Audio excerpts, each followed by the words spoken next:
桜島爆発。2025年6月1日午後4時10分頃、鹿児島県の桜島で爆発的噴火が発生しました。噴煙は南岳山頂火口から立ち上り、その高さはおよそ3500メートルに達しました。気象庁によると、今回の爆発により噴煙はやら多量とされており、火山活動は依然として活発な状態が続いています。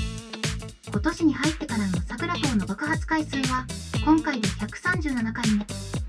特に5月15日以降は連続した噴火が多発し、80回の爆発が記録されています。また、山体の膨張も依然として継続しており、火山ガスの放出量もおおむね多い状態とされています。今後、引き続き噴火が発生した場合は、火山灰が鹿児島県姶良市の加治木方面に降る恐れがあるとされ、気象台は周辺住民に注意を呼びかけています。このチャンネルでは日本で起こっている出来事を紹介しております。